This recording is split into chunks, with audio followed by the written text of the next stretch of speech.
Então falou Pedro, dizendo: reconheço por verdade que Deus não faz acepção de pessoas. Pelo contrário, em qualquer nação, aquele que o teme e faz o que é justo, lhe é aceitável. Palavras do Senhor. Amém. Graças.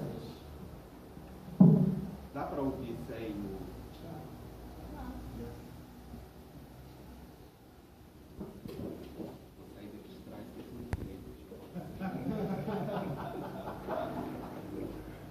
Bem, gente, é um prazer estar aqui, estou muito feliz. Trago um abraço lá da comunidade de Belo Horizonte, aqui para Betel. E quando o Michel me entregou o convite para estar participando da comemoração aqui do aniversário, e eu li o tema, que seria, primeiro, que seria culto do Padre, e que o tema que estava conduzindo a igreja nesse período de aniversário era comunidade e amadurecimento, produzindo frutos que permanecem. Aí, logo depois me ocorreu um tema que eu gostaria de compartilhar aqui, que é o pluralismo religioso. Aí eu mandei uma mensagem para o pastor Lorde, falei, seria possível? Ele falou, tudo bem. Então é esse tema que eu gostaria de compartilhar aqui hoje, por dois motivos. Primeiro, porque quando a gente fala de africanidades, a gente sempre se remete às religiões de matriz africana. E é muito importante que a gente estabeleça um diálogo, que a gente crie aproximações entre as expressões de fé, para que juntos a gente consiga trabalhar para um mundo melhor. E segundo, porque uma comunidade em amadurecimento, com certeza ela lê os sinais do seu tempo e ela responde de maneira positiva para esses sinais, tal como Jesus o fez. E um dos grandes sinais da idade, do tempo que a gente está hoje, da pós-modernidade, é o pluralismo. E principalmente o pluralismo religioso. Então eu gostaria de compartilhar um pouco desse tema, não com a ideia de trazer algumas verdades absolutas sobre essa temática, mas sim de que a gente possa refletir sobre esse tema e sobre essas possíveis aproximações com outras expressões de fé. O versículo que vai nos conduzir é esse que foi lido, é um versículo que a gente está calejado de ouvir na ICM, né? E a gente sabe que quem pronuncia esse versículo lá no livro de Atos é Pedro. E Pedro, antes de pronunciar esse versículo, Pedro tinha muita resistência em exercer o seu ministério fora do universo judaico. E ele tem uma experiência mística, uma visão, desce um lençol do céu com um jarro e com alguns animais ali alguns animais que normalmente o judeu não come. E Deus diz para Pedro, mata e come. E a visão se repete por 3 vezes. E logo em seguida Pedro é chamado para ir para a casa de Cornélio, que era um estrangeiro, além de ser estrangeiro, um centurião. E provavelmente, se Pedro não tivesse passado por essa experiência mística, ele não teria ido à casa de Cornélio, porque ele não admitia esse tipo de aproximação que fosse fora do universo judaico. Mas após essa experiência, tanto ele vai à casa de Cornélio, quanto ele demonstra que o entendimento dele mudou. Que ele diz, tenho por verdade que Deus não faz acepção de pessoas, nem de nações.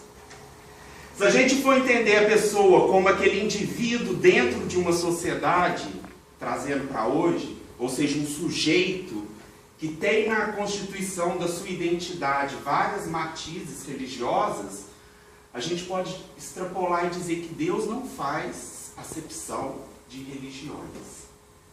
E que a gente vai usar isso como um início para a gente refletir sobre o pluralismo. A gente vai fazer essas aproximações com as outras expressões de fé através de 3 pontes. Uma ponte histórica, filosófica, uma ponte mística religiosa e uma ponte ética e prática. E em cada ponte a gente vai ter um condutor, um teólogo, alguma pessoa que produziu em cima disso, para que a gente reflita sobre os nossos conceitos e essas aproximações sejam possíveis. Só que antes, vamos situar o que não é pluralismo religioso, para a gente delimitar. Primeiro, o que não é uma visão pluralista? Primeiro ponto, acreditar que o cristianismo é a única religião verdadeira, que ela é detentora da salvação e que Jesus Cristo é a revelação máxima que aconteceu na Terra. Que Jesus Cristo é Deus, segunda pessoa da Trindade, em essência, em natureza e em matéria. Porque se a gente tem muito isso internalizado, se ele é o próprio Deus, como pode existir uma outra possibilidade? Então a revelação máxima é Jesus, através do cristianismo. O universo católico trabalhou isso depois do século IV. A gente tem 20 séculos dessa visão. Trabalhou isso depois do século IV com a seguinte ideologia: fora da igreja não há salvação. E os reformados só trocaram os nomes, mas ficou da mesma coisa. Eles falavam somente a fé, somente a escritura e somente pela graça. Ou seja, esse contexto que é chamado de exclusivismo cristão, ele não é pluralista. Ele não permite aproximações com outras expressões de fé. E a gente tem 20 séculos disso entranhado dentro da gente. Provavelmente em algum momento, em alguma história. Um outro ponto que não é pluralista, mas que já é um grande passo, é a ideia de que a graça de Deus, ela inclui todos e todas. Essa visão normaliza a graça, que é um princípio cristão, de forma universal. Então, dentro dessa visão, Deus também se revela em outras religiões. Mas ele vai se revelar de uma maneira não completa. Porque se eu estou dizendo que é através da graça, a completude está no cristianismo. Mas isso já é um avanço, que surgiu uns 60 anos atrás, e tem uma forte crítica desse modelo, porque ele surge em países de primeiro mundo, principalmente com teólogos norte-americanos. Então ele é chamado de um imperialismo disfarçado. Porque se ele normaliza pela graça, se ele cria isso como norma, ele gera margem. Ele gera margem e ele legitima o cristianismo, do mesmo jeito como algo superior às outras religiões. Então também não é pluralista. É chamado de inclusivismo cristão. Mas já é um avanço, porque permite o diálogo, os cristãos se tornam mais tolerantes e mais inclusivos. Mas ainda não é a visão pluralista. Tem um padre que chama José Maria Vigil. Ele é um padre claretiano e ele é uma das principais vozes em relação ao pluralismo religioso. E ele diz o seguinte, que para se aproximar nesse terreno do diálogo, é muito importante que a gente não entre nesse terreno com nenhuma pretensão de superioridade. Porque senão não é diálogo. A gente não vai estar aberto ao aprendizado.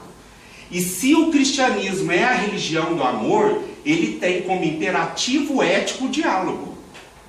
Nem que ele tenha que desconstruir 20 anos de exclusivismo, 20 séculos, né, de exclusivismo, e os 60 de inclusivismo também.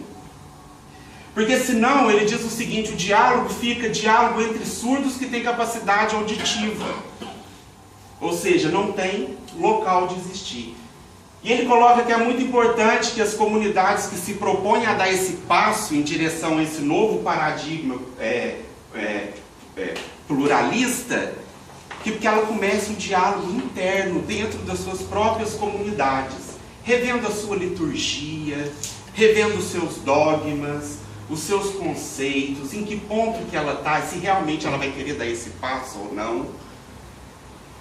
Então é semelhante a esse processo que ele propõe, que eu vou compartilhar um pouco através dessas 3 pontes hoje, para que talvez, como Pedro, a gente saia com um pouquinho mais de luz e com o coração mais aberto do que já é, né?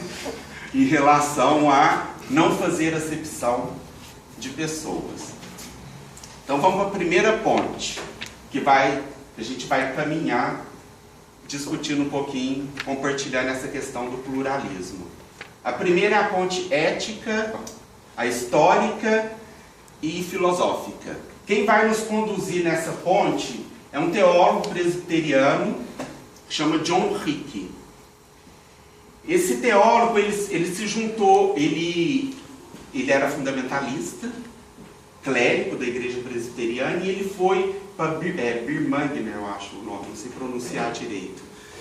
E ele teve e lá não tinha cristão, acho que era só ele lá, e ele teve um surto ali, convivendo com as outras expressões de fé e entendendo que Deus estava tão presente ali quanto na igreja dele. E ele se dedicou a se aprofundar e a estudar sobre isso. E em torno de 1977, ele e mais 6 clérigos produzem um livro, um estudo chamado Mito do Verbo Encarnado, que ele vai trabalhando durante mais de 17 anos, e em 93 sai a versão final desse livro, a metáfora do verbo encarnado, ou o mito do verbo encarnado. E esse estudo dele com outras obras é que se torna a base do modelo pluralista. Eu vou ser bem sintético, rápido, só para a gente entender as 3 pontes e fechar. O que ele propõe? Ele diz o seguinte, que é importante que a gente mude a nossa ideia do universo de crenças que a gente tem, para um universo mais aberto. E ele propõe o que ele chama de Revolução Copérnica, fazendo uma analogia a Nicolau Copérnico, que ele disse, o Nicolau Copérnico, que não é os planetas que giram ao redor da Terra, e sim a Terra e todos os planetas que giram ao redor do Sol. E na época que ele disse isso, ele foi considerado herege, porque mudava uma visão total que eles tinham de mundo. Aí o que ele propõe é essa revolução dentro do universo das crenças. Não é o Jesus o centro das religiões, não é o cristianismo. Ele retira Jesus do centro e coloca Deus no centro, e todas as religiões girando em torno de Deus. E ele troca esse nome de Deus. Ele fala que o nome Deus é encarregado muito do universo cristão. E ele passa a chamá-lo, nos seus livros, de o real verdadeiro. É como se todas as religiões tivessem no seu âmago, mesmo em todas as suas diversidades, elas saíssem desse único ponto, que é o real e verdadeiro. Para provar sua hipótese de que todas surgem do mesmo âmago, ele vai na história e ele vai na filosofia. Por isso que a ponte chama histórica filosófica. Aí um ponto que eu esqueci. Cada uma dessas travessias, ela apresenta uma nova visão de Cristo. A gente vai falar sobre cada uma delas. E um modelo, uma ilustração, para ficar bem claro. Então, ele vai na história, ele vai lá, ele estuda todas as histórias das religiões, desde o ano 800 a.C. até 200 a.C., que é chamado período axial, onde surgem todas as religiões, ou as raízes de todas elas.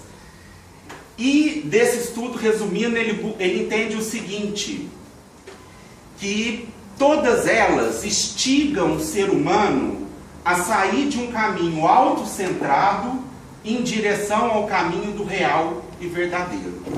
Então, se todas elas instigam, na sua raiz, ela tem essa proposta, então provavelmente todas saem do mesmo âmago, que ele chama de real e verdadeiro. Por que isso é o que ele faz com a parte histórica? Por que filosófica? Porque ele vai lá em Kant também, para tentar explicar a diversidade de todas essas religiões. E ele diz o seguinte, que nós aprendemos os nossos processos cognitivos, a nossa maneira de expressar, a nossa maneira de escrever, de criar linguagem, os nossos mecanismos internos, eles têm influências culturais, sociais, históricas. Então, quando as pessoas vão nomear esse real verdadeiro, elas não nomeiam a coisa em si, elas nomeiam a partir de algo. Então, elas nomeiam o fenômeno. Então, nenhuma das religiões captam o absoluto por inteiro. Usando um exemplo bem tosco para ilustrar, um objeto circular dentro de um campo de futebol, a gente chama de bola, por causa do significado do campo. Esse objeto circular na mão de um manifestante, a gente pode chamar de arma, um projétil, por causa do significado dali. Aí, partindo disso, ele estabelece mais uma vez que, além de todas elas saírem do mesmo âmago, nenhuma delas detém a verdade. Nenhuma religião, nem o cristianismo, nem o hinduísmo, nem o budismo, nem as religiões de matriz africana, nem o islamismo, nenhuma. Porque todas percebem o real não como uma coisa em si, mas através de um fenômeno. Dito isso, ele nivela tudo. Nivelou todas as religiões, colocou todas que elas são verdadeiras e todas não são diferentes, elas são diversas. Ele trata muito o termo de diverso no lugar do termo diferença, porque o termo diferença ele carrega uma negatividade junto dele. Então ele usa o termo diverso. Todas são diversas, verdadeiras e produzem salvações diversas. E Jesus, nessa história? O que ele faz com a pessoa de Jesus?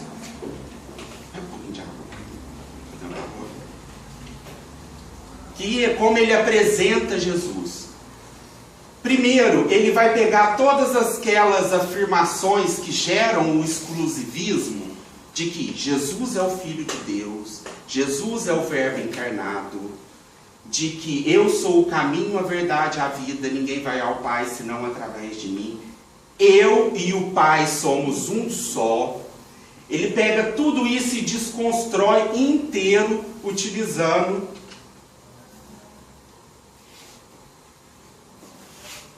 um método histórico crítico.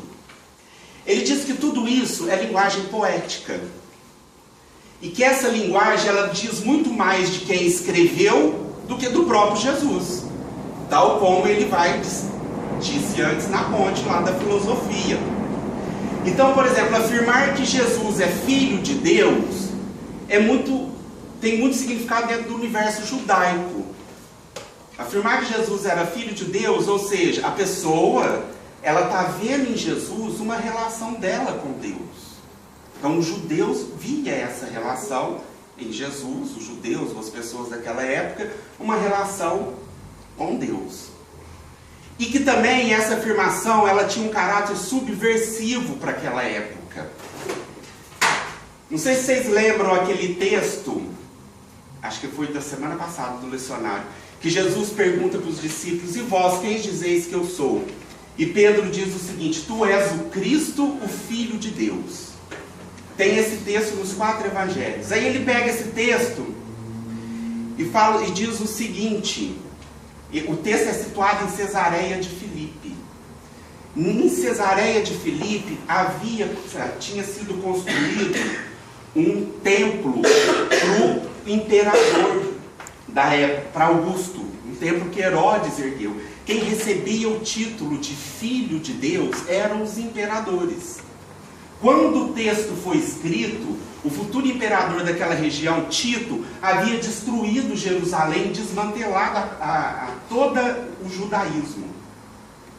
Então, dizer que Jesus era o Cristo, Filho de Deus, fixar isso na época, reflete a cultura e os anseios que eles estavam tendo naquela época, de ter uma autoridade superior à do imperador. Então, era muito mais um contexto subversivo do que uma verdade metafísica ali. E o Verbo encarnado? como ele faz com o Verbo encarnado. O Evangelho de João, escrito em torno de 100 anos depois de Cristo, é a comunidade que tem mais gregos dentro dela, e o grego, ele entende, o seu modo de entender o mundo é que as divindades se corporificam na terra. Então, a poesia do Verbo encarnado é um processo de enculturação do universo grego com o cristianismo, que era poético e tinha um sentido muito grande para eles. A fala de que eu e o Pai somos um só, ao estudar as fontes e buscar, ela não foi dita por Jesus, ela foi escrita pela comunidade joanina. Então ela dizia mais sobre a experiência, o testemunho daquela comunidade. Aí, se ele e o Pai é uma experiência da comunidade, talvez Jesus não é o Deus da Trindade. E ele vai desconstruindo todas essas questões e diz o seguinte: isso, o que era poesia, a partir do concílio de Niceia e Macedônia, foi firmado na pedra da prosa filosófica e metafísica para validar a igreja cristã que precisava de poder. E isso foi construído. Não é a essência do primeiro cristianismo. Então, só que ele precisa pôr um Jesus no lugar disso que ele tirou, né? Aí ele fala que Jesus é o sacramento de Deus. Como sacramento, ele é um símbolo de Deus. É através desse sacramento, através dos símbolos, que a gente tem uma percepção. Então, através do sacramento de Jesus, a gente tem o entendimento de que o amor de Deus já está disponível no mundo. Então ele apresenta Jesus como um profeta cheio do Espírito Santo, que é símbolo de Deus, que veio para nos comunicar que o amor já está disponível para todos e todas. E ele cunha um termo, dizendo que Jesus, ele é totus Dei, mas ele não é totem Dei, ou seja, Jesus é totalmente Deus, mas ele não é a totalidade de Deus.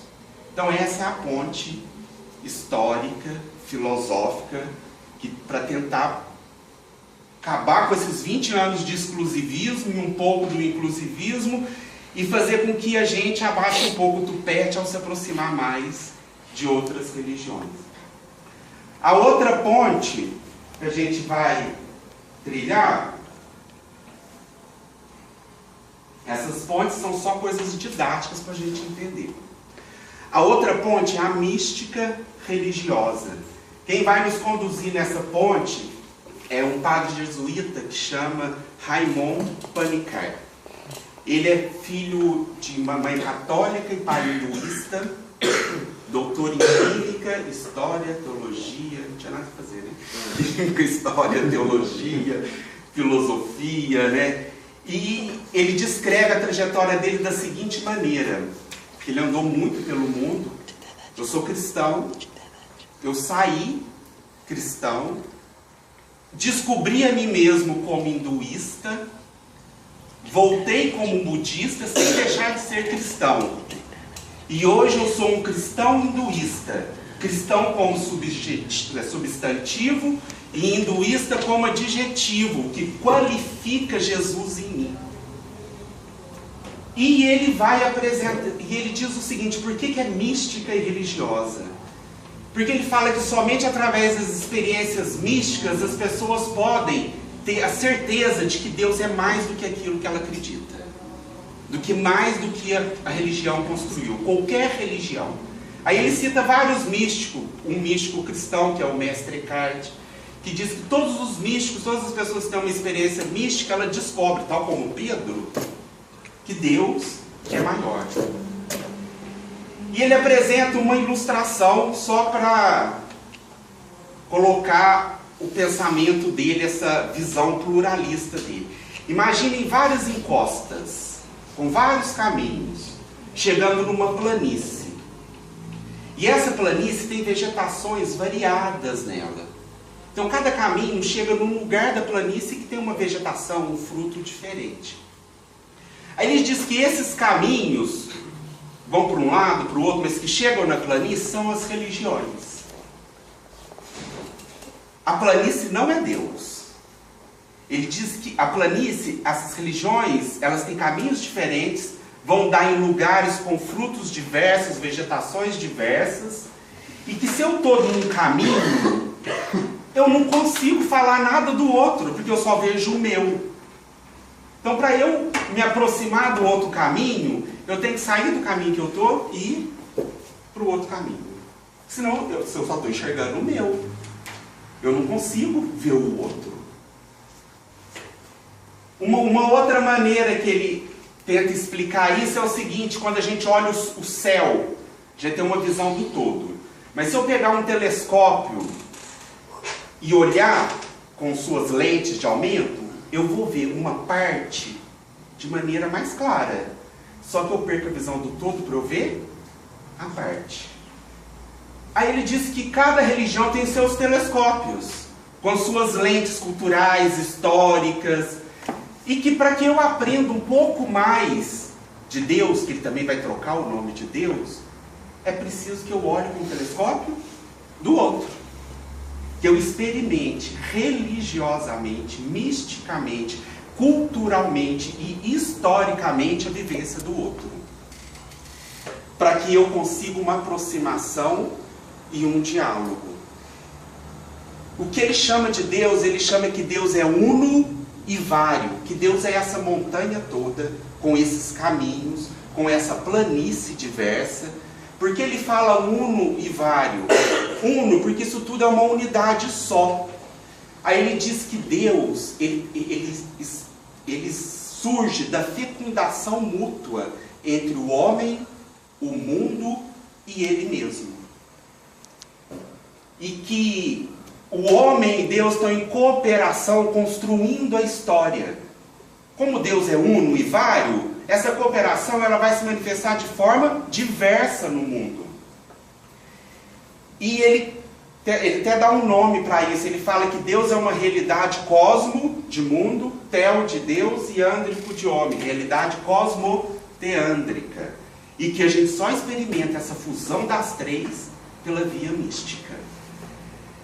Então ele estimula que as igrejas, para ter essa percepção, estimula práticas de meditação, todas essas questões místicas, música, tudo aquilo que a gente muitas vezes tem restrição, né, da emoção, né, em função da razão, estimula que a gente ande para outra religião, vai para uma, vai para outra, experimente tudo, ainda tente conservar a sua matriz ou não, né?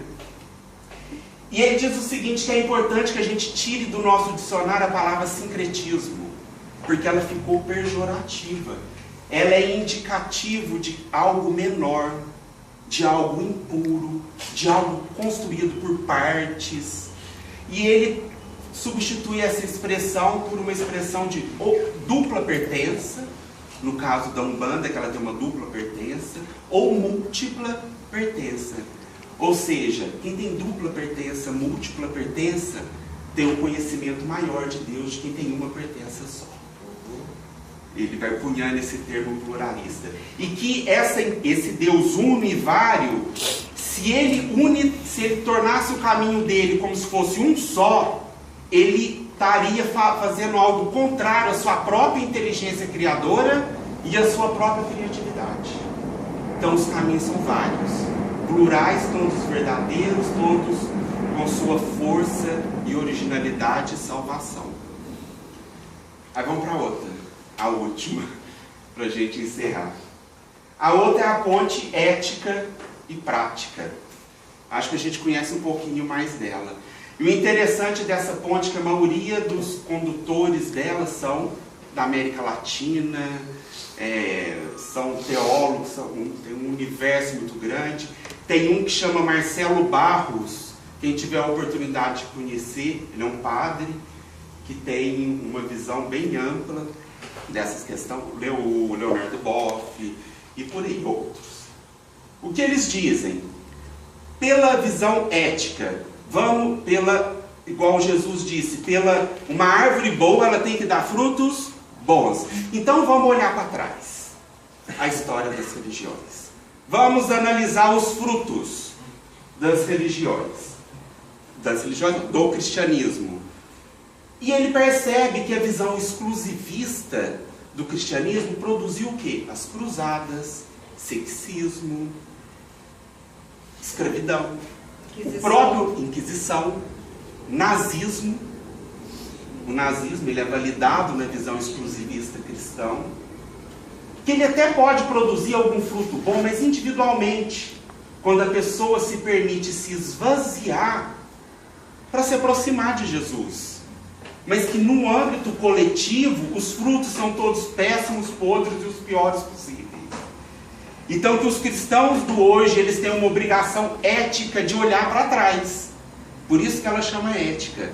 E de ver o que ele ainda traz desses 20 séculos para hoje.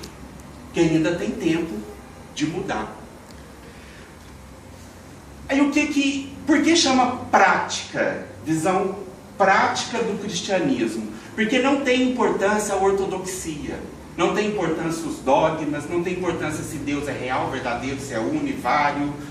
Não tem importância o nome que se dá a esse Deus. O importante é que todas as religiões se dialoguem na prática. Que elas se unem para erradicar o sofrimento do mundo. Que elas se unem para erradicar a pobreza, a destruição do meio ambiente, o machismo, todas essas questões que atacam a criação de Deus.